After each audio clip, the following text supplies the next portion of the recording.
Fibromyalgia can make you feel invisible. You've done the labs, you've tried the medications, and still feel exhausted. Most approaches stop at the label, unfortunately.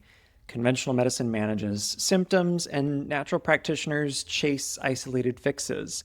But fibromyalgia is just the name of the condition, not the explanation for why it's happening. Research is showing us that when you zoom out, we can start to see how hidden pieces actually connect, revealing some of the root cause systems underneath fibromyalgia.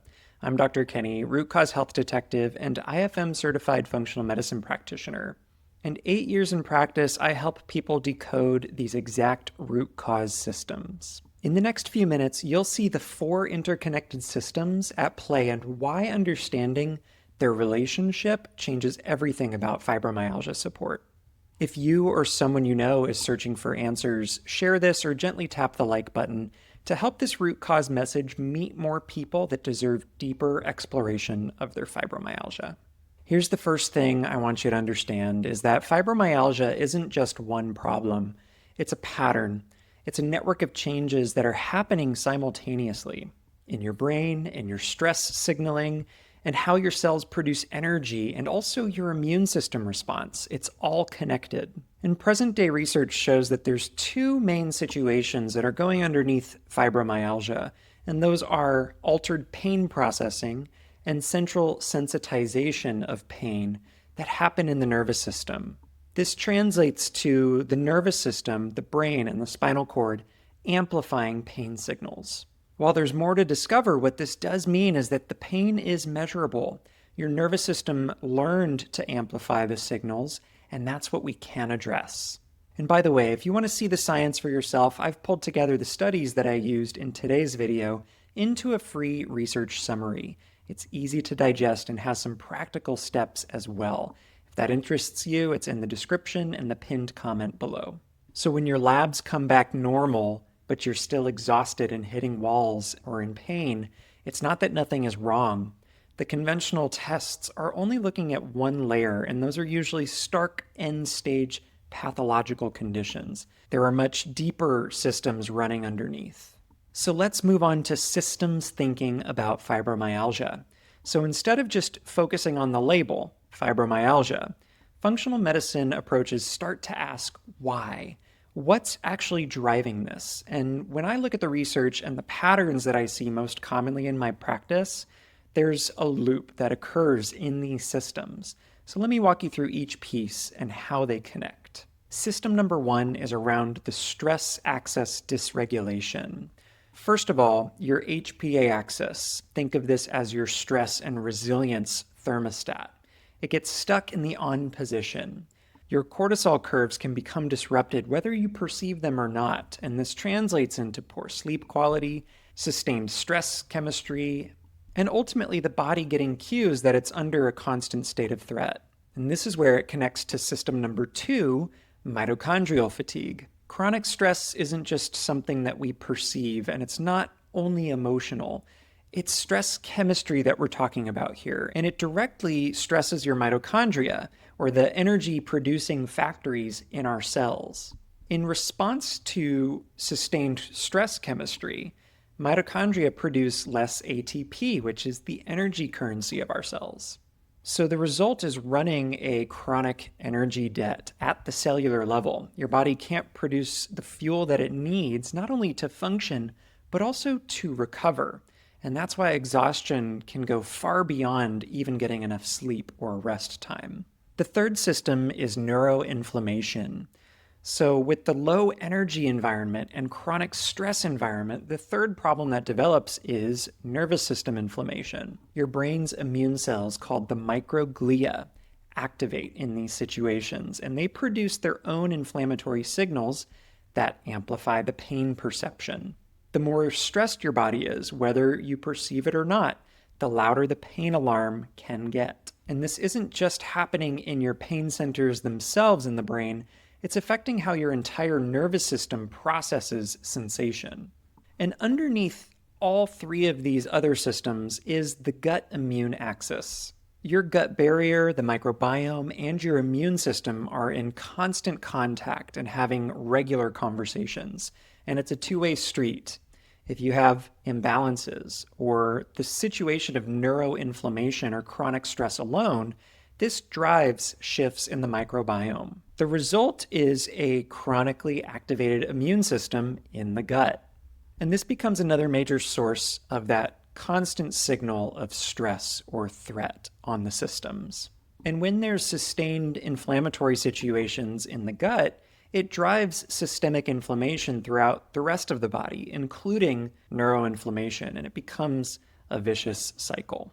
So the big takeaway after going through these four systems is that they make a loop, and they are not just four separate problems. When 1, 2, 3, or even all four of these systems are offline, this is what dictates the expression of function to dysfunction when it comes to fibromyalgia and a host of other complex chronic conditions. It becomes the perfect storm, and it's a pattern that keeps your body locked in a state of high alert from the chronic stress signaling, from the inflammation, and also the signals that are occurring in the brain. Research shows that when you address these four interconnected systems, when you support the stress axis, restore energy production at the cellular level, heal the gut, and calm neuroinflammation, that pain perception and the fatigue can begin to shift. The tightly wound and interconnected loop begins to unwind. Or put another way, this means that you're not addressing one singular broken thing in fibromyalgia. You're interrupting a pattern that's often been sustained for long periods of time. That's why single interventions often fail, is because this is a systems-based issue. And by the way, if this kinds of systems-based thinking around your health lands for you, hit subscribe so you get more of these deep dives into your health that actually work and get to the root. Now, before we get into the tools that we can use to help get insight into these systems, I want to talk about something I see happen over and over again.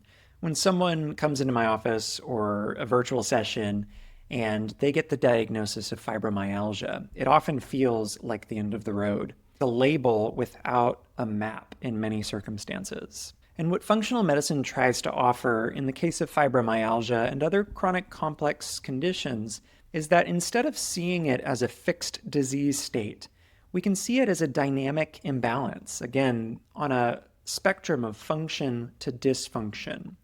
An imbalance can shift when the systems underneath are supported and restored strategically.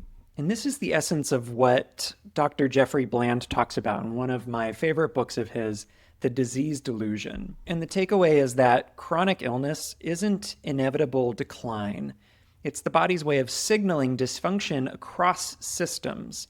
And the key is that our biology is adaptable when it gets the right information and the right environment or inputs. Functional medicine doesn't deny that the diagnosis exists, but it decodes it and it asks why. It says, yes, you have something like fibromyalgia or a condition that's expressing itself like fibromyalgia. But what are the systems underneath that are driving it or allowing this situation to manifest? And here's what we can do about that. So let's talk about the tools that I use to decode these four systems underneath fibromyalgia. Functional labs don't diagnose fibromyalgia directly, but it can reveal what's happening underneath in the systems that we just mapped out. First of all, advanced hormone panels, including a 6-point cortisol rhythm test, can show a lot about stress resilience and immune resilience from the HPA axis. This is how we get a clue into that system number one. Organic acids testing can reveal roadblocks inside of the mitochondria that may be happening due to stress chemistry or other reasons, and also give insight into neuroinflammation. This helps give insight into the systems number 2 and 3 that we talked about. And finally, an advanced functional stool test can give us insight into the microbiome, dysbiosis, and your digestive fire and capacity, in addition to inflammatory situations happening in the gut. Now, when you put them all together, you get strategic insight, almost like 3 different lenses looking at the situation of fibromyalgia to reveal the complex, deeply personal truths that might be going on underneath in your chemistry.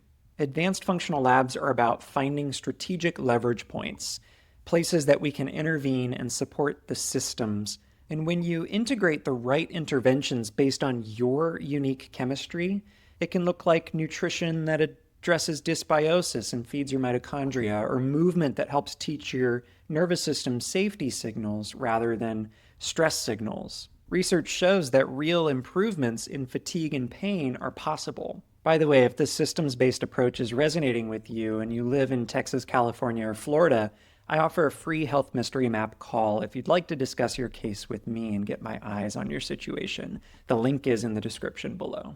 So here's what it looks like broadly when you support the 4 systems underneath fibromyalgia.